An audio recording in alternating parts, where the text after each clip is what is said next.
Не зря волонтеры выбрали именно Черкесский музей для проведения данной экспедиции, ведь 43 года назад человек-легенда Сорно Моллон вдохновил население Татты на народное движение, в результате которого за короткий срок был построен музей под открытым небом. И именно он является одним из основателей отделения общества охраны памятников истории и культуры в нашей республике. Волонтеры, а их порядка около 30 человек, люди разного возраста, разных профессий, объединенные этим движением, порывом созидать и творить добро, желающие прикоснуться к истории предков.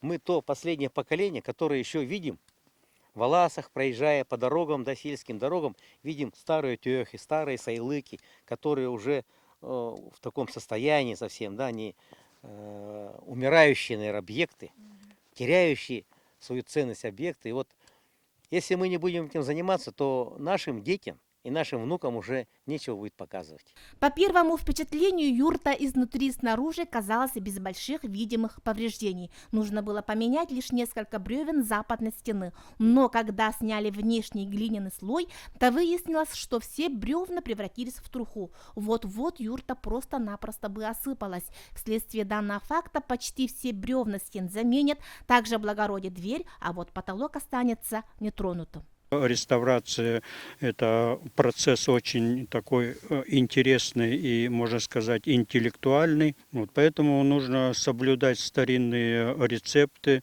старинные, значит, какие-то навыки. Георгий Петрович по папиной линии потомок Егора Кулаковского, Тёгурюк-Джигырь, с маминой стороны родственник знатного богатого рода Слепцовых. Счастлив, что он здесь находит нити истории своей семьи. Волонтеры хотят, чтобы музей дышал, чтобы здесь воссоздавалась прошлых веков жизнь и перекликалась с нашей. Здесь целая кузня, да? Есть кузница вот здесь. А почему бы здесь не собирать кузнецов?